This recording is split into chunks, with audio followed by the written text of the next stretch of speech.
Good morning. It's turned out nice again. It's Wednesday, the 16th of June, 2021, and you're watching KopTalk.tv, right? In association with footballclubshares.com. That's right, where you can buy real shares in real football clubs.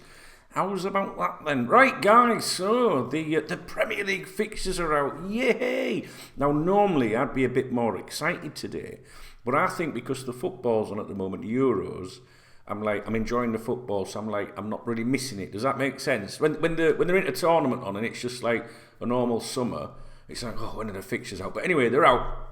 Just a minute, guys, just a minute. Makeup didn't sort things out correctly.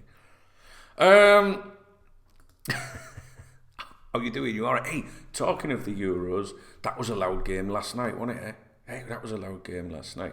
No, I'm enjoying the tournament. I don't know about you guys. I know a lot of you don't like international football, and then we've got all this club versus country and that. But I'm not bothered about international football to us. But I do like the Euros, the finals and the World Cup finals.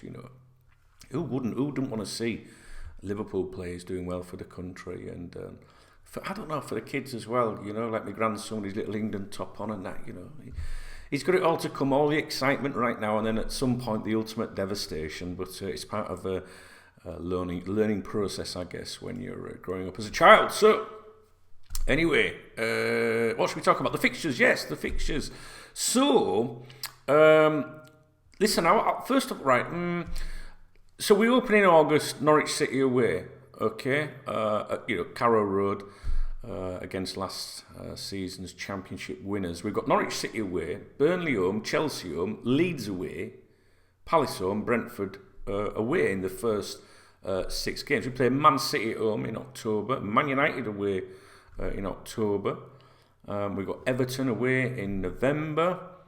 And then obviously we're getting deeper into next year. And we finish if we give, say, like the last 6, well, let's give the last 8 games. We're going into April, so we got Watford at home, Man City away, Aston Villa away, Everton home, Newcastle United away, and then the last 3 is Tottenham at home, Southampton away, and Wolves at home.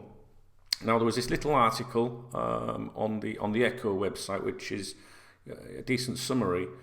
It says Jurgen Klopp has never been shy to voice his concerns over the vagaries of the fixture list, but the Liverpool boss I can see his vagina when I look at that word.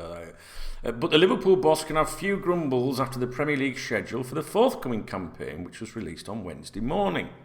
While the standard caveats will forever apply, every team has to play each other home and away at some point, the order in which they are arranged can have an impact. Liverpool then can be reasonably satisfied that they have been given every chance of hitting the ground running and maintaining the momentum that saw them end the last campaign with a 10-game unbeaten run to clinch 3rd place.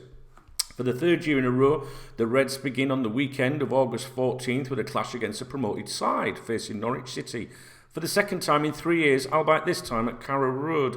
By the middle of October, they'll have travelled to the other 2 promoted teams, Brentford in September, and then Watford, while their first home game is against Burnley.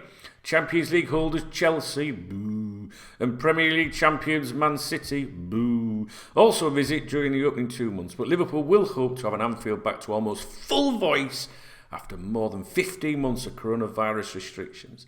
Fans' eyes will instantly be drawn to the usual suspects. As is often the case during the Premier League era, the first Merseyside derby is at Goodison, a midweek night fixture on November the 30th, while the Anfield return is on April 23rd. With just 5 games remaining, could have a major impact on the running. Who gives a fuck about Everton? Liverpool journey to Manchester United, boo.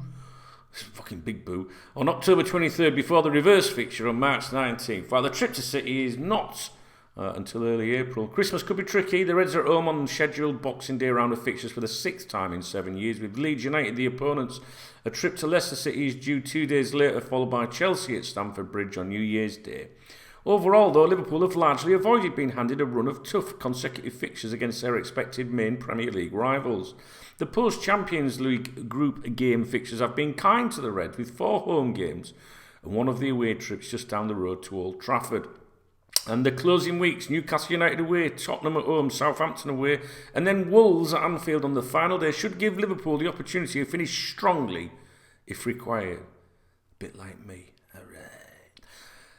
There are only 4 scheduled rounds of midweek Premier League games, with one of those coming during the Christmas period. And with the season ending once again in the 4th week in May, there are no major tournaments next summer, with the World Cup taking place later in the year in November and December in Qatar. It has allowed time to ensure only 2 league games are scheduled during the running of the Africa Cup of Nations in the new year. Indeed, the 3 international breaks... I hate international breaks. I might like the Euros, guys, but I can't stand them international breaks. I know it's qualifiers, as Rafa would say, and friendlies and things, but I can't stand them. When the football is on during the season, the club football, that's all I want to watch. I don't know about you. And then when that's finished and the tournament starts, like now, it's like, nice one, yeah. Do you know what I mean? That's what I like. I don't know what you guys like. Indeed, the 3 international breaks during the opening half of the season mean teams will have played only 11 league games more than 3 months into the campaign. However, the regular start date means the halfway mark comes at the traditional point of Boxing Day. By the time that comes around, Klopp will hope his Liverpool side remain very much in the conversation towards the top of the Premier League table. That article, again, was a summary by the Liverpool Echo. So, I don't know about you guys, but I'm looking forward to it. Do you know what? Just having the fans back in the stadium at this tournament, I know it's been different, restrictions on different countries and that, but what a difference it makes, doesn't it? Having everyone in and all that atmosphere and stuff like that. Would you not agree? Anyway, I'll leave you with that. I just wanted to, have a quick look at the fixtures with you. Obviously, there's not much club news doing at the moment because of the tournament. So hope you're all right, and we'll speak soon.